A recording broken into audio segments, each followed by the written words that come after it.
And they found another difference between the people who stutter and the non-stutterers, and that was concerning the brain activity they detected concerning the right and the left hemisphere during oral reading. Oh, here we are. The non-stuttering group showed a pattern of almost only brain activity in vital areas for performing speech in the left hemisphere.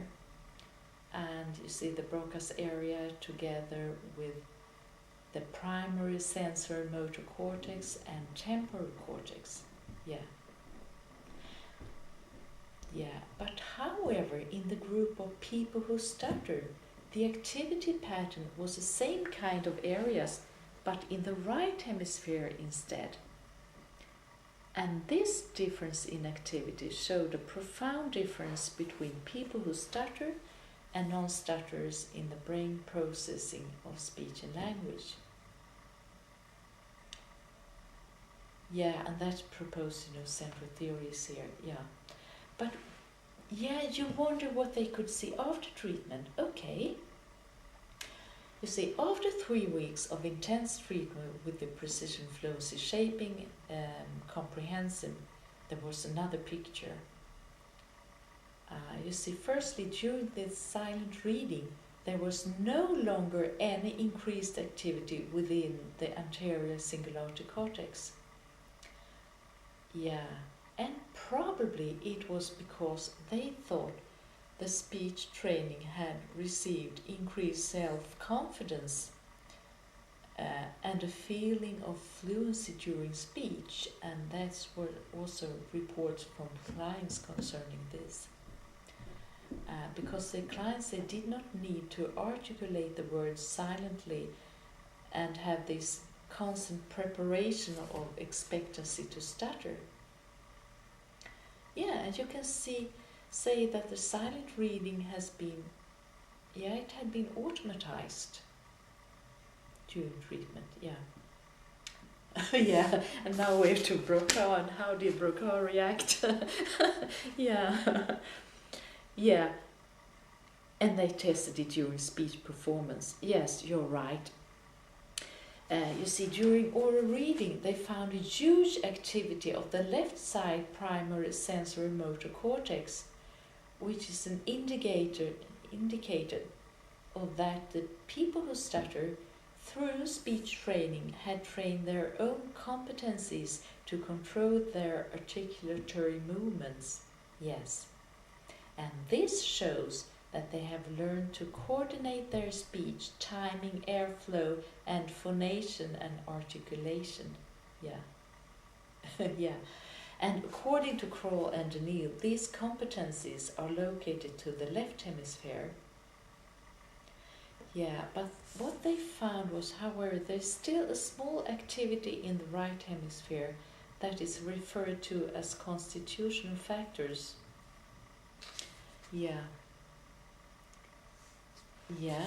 Okay.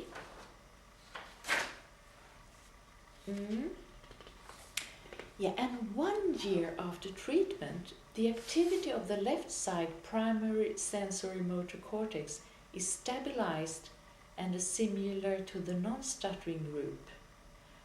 And moreover, a similar pattern between groups of no activity in the anterior cingulate cortex is reported.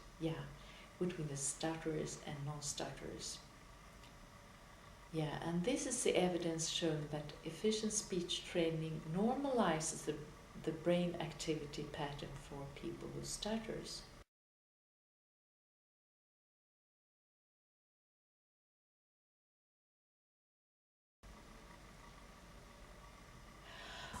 you see, if they have become previous stutterers or recovered stutterers, then, well, I think recovered stutterers, as they are adults. Oh, why? Well, you see, 1 year post-treatment, there was still a discrete activity of the right side supplementary motor areas together with normalized left side activities. And this indicates that there are constitutional factors between people who stutter and non-stutterers. Yeah, and that means that their speech is not fully automatized, that they have to use and maintain their speech targets, probably during the rest of their lives. Yeah.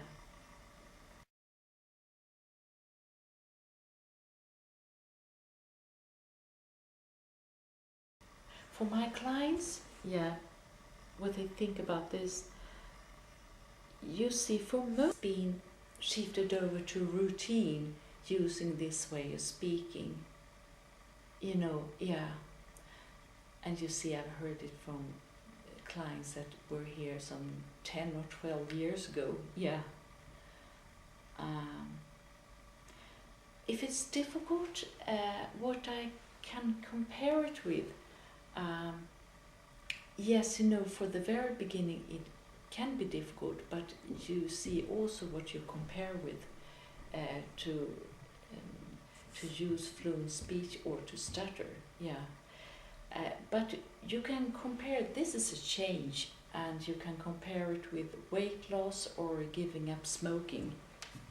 Yeah, you see, when you have to adapt your body and thoughts to this new monitoring of speech, or eating healthy vegetables, or plan for other activities than holding a cigarette in your hand. Yeah. Of course, as with all treatments, there is a risk of relapse. And that is why a maintenance program during the first year is crucially important. Yeah. Because in most cases, you cannot just leave your clients off after an intense speech program that makes changes in their individual life. Yeah, some clients, but not all, can just manage by their own, saying bye-bye without risking any relapse, but most people don't. And then you have to be supportive during this first year, yeah. And also, if they want to come back for your full refreshments and so on, yeah. Okay, yeah.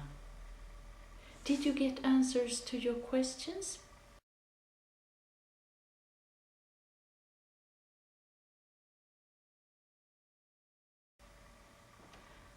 Oh, yeah, great. Yeah, you're right. I don't think we can localize stuttering to only to one specific part of the brain. No, that is right. Right, yeah. Yeah, and to summarize, we need to see the whole brain as a self-organizing network. But some of us, our clients with a stutter, need some extra help in organizing or structuring the motor pathways for fluent speech. While others with dysarthrias or aphasia due to neurological diseases need to restore or maintain their fluency level when possible. Yeah. And and also we have supportive aids and so on, yeah. And our job is to help them along. Yeah, that's great to hear, yeah. So you learned a deal and you got answers to your questions. Yes, you're right, this statement that people who stutter because the right side actually is not able to produce fluent speech. Yeah, I agree with you, it seems too simplified. Okay, yeah, thank you for calling, and whatever, keep on being curious. It's a wonderful gift you have. Yeah. Bye-bye.